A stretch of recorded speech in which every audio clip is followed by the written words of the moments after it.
Magandang araw sa ating lahat mga boxing fans sa mang panig ng mundo. Ang bakbakan o labanan na ating tatalakayin ngayon, ito po ay sa pagitan ni Dmitry Bivol at Artur Beterbiev, na kung saan nakataya po ang 4 major title belts sa kanilang sagupaan. Ito po ay sa light heavyweight division. Fight schedule October 12, 2024, nagaganapin po sa Kingdom Arena Riyadh, Saudi Arabia. Na kung saan mga lods, parehong Rusyano ang maglalaban. Sa bakbakan na ito, tayo po ay maghahayag ng sarili nating fight prediction, comparison at analysis, na kung saan doon pa po lamang sa ating gagawing comparison, detalyado po na inyong malalaman kung saan nga ba naging yamado, saan naging dihado ito magkabilang panig.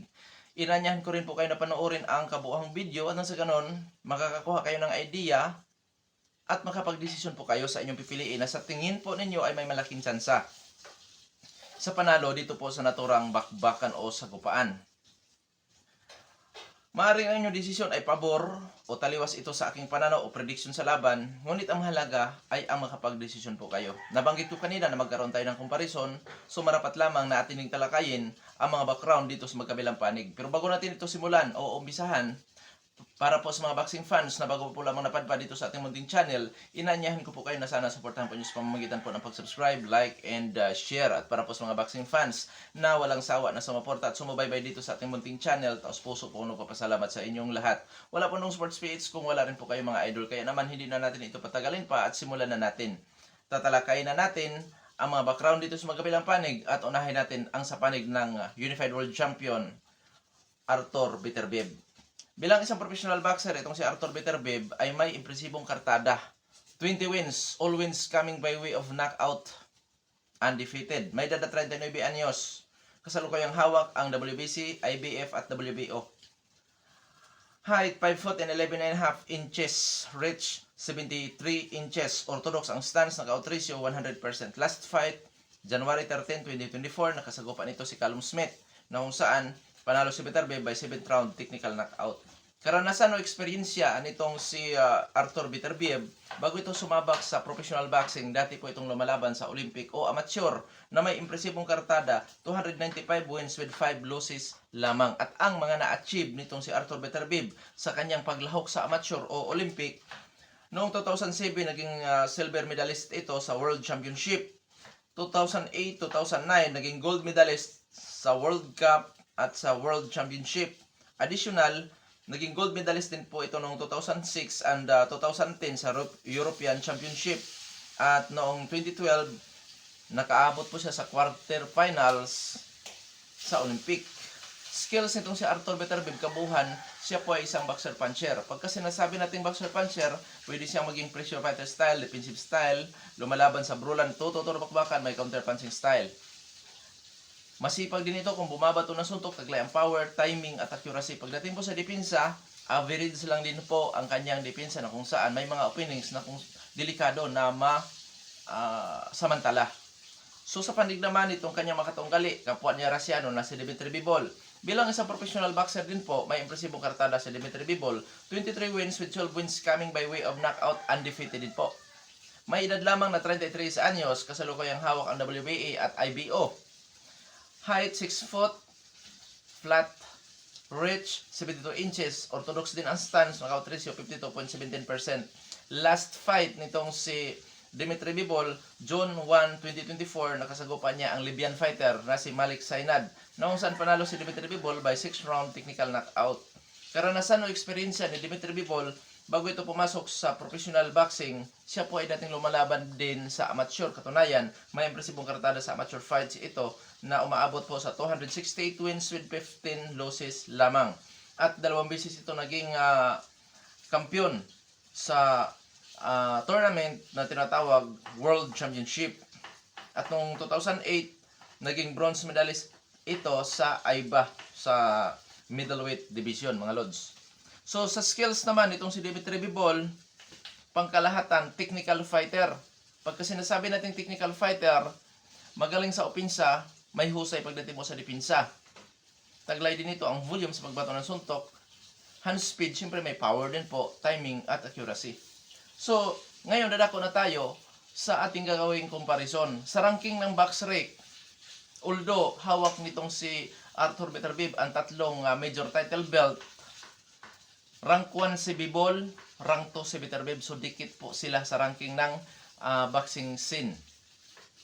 So ngayon, sa physical naman na appearance, 33 anyos si Dimitri Bivol, 39 anyos na si Arthur Beterbiev. So disadvantage po yan para kay Beterbiev ang kanyang edad sa ngayon, which is lipas na po talaga ito sa kanyang prime. Di malayo na dyan natin makikita ang mga pagbabago, lalo na sa galawan, power, stamina nitong si Arthur Beterbiev dahil nga nasa kanyang father time na. So disadvantage po ni Arthur Beterbiev sa ngayon ang kanyang edad.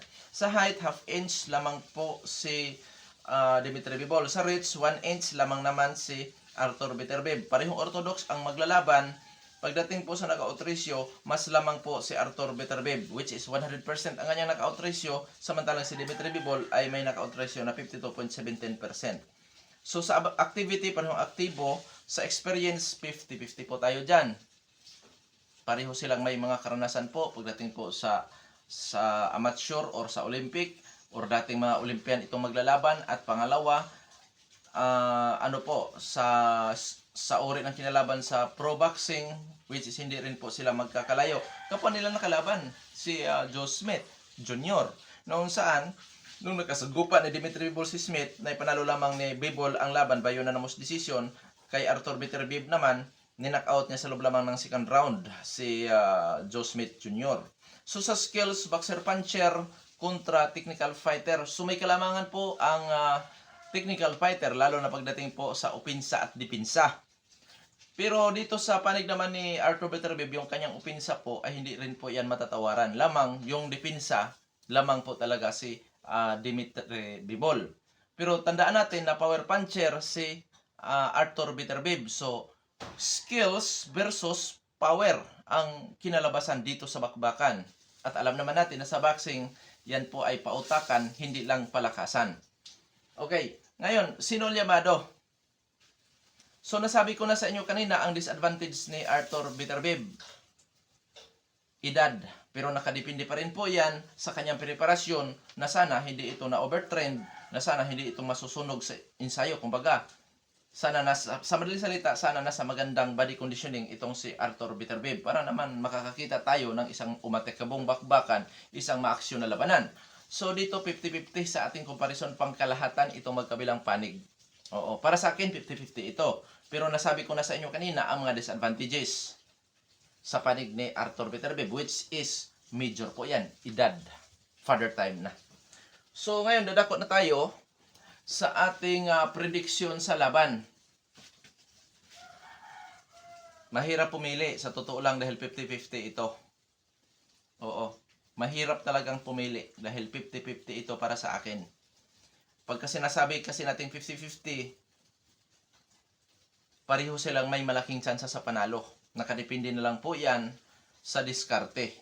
Ang power ni Beterbiev ay mangingibabaw kaya o ang skills nitong si Dimitri Bivol ang mangingibabaw sa labanan na ito. Kasi pwedeng maidomina ni Beterbiev ang laban gamit ang lakas o power. Pero tandaan natin na technical fighter si Bivol, so pwede rin na mangingibabaw ang pagka-technical fighter nitong si Bivol lang kung saan makalamang or mangingibabaw pagdating sa puntusan. Kaya mga lods, mahirap talagang pumili. Nasa inyo na po yan kung sino ang inyong napupusuan dahil 50-50 po ito sa ating comparison. Ngayon, dahil nasa ating content kasi ang prediction, so kahit nahihirapan ako, maghayag ako ng prediction ko sa laban. Oo, ganun. Gusto ko kasi si Beterbiev. Gusto ko rin si Bivol, pero kailangan ko pumili sa isa man sa kanila. So, official prediction ko po, Dimitri Bivol by split or unanimous decision. Kuya Dong Sports, may chance ba na manalo by knockout si Dimitri Bivol?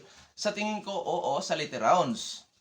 Kasi posible nang mapagod, kapusin sa hangin o stamina itong si Arthur Beterbiev.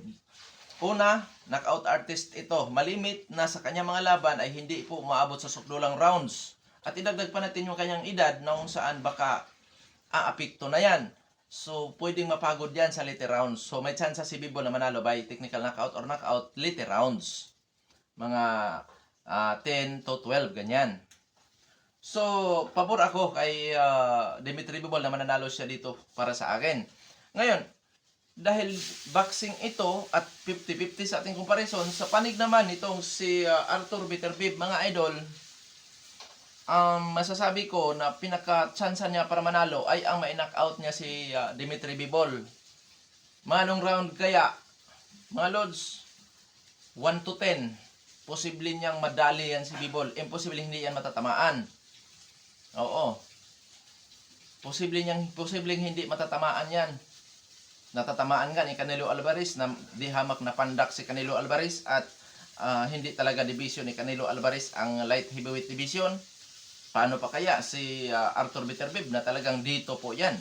Nangangampan niya. Dito nagtagal.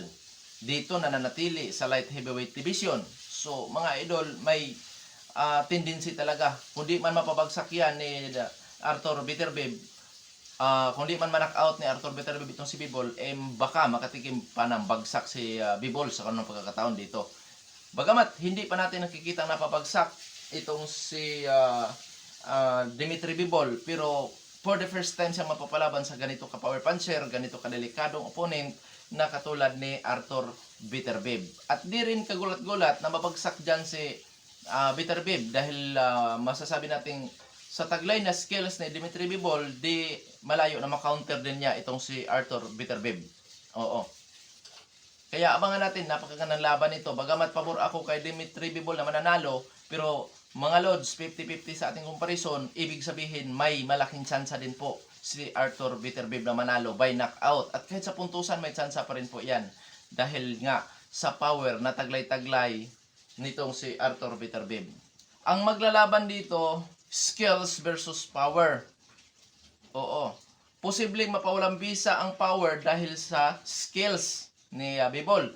At posible rin na mapawalang bisa ang skills dahil sa power na taglay-taglay naman ni Arthur Beterbiev. Kaya 50-50 sa ating comparison. At dito sa labanan na ito, talagang dito ako nahihirapan na magdedesisyon kung sino ang aking pipiliin. Bagamat pareho ko itong gusto, pero kailangan kong pumili ng isa dahil yan po ang ating content.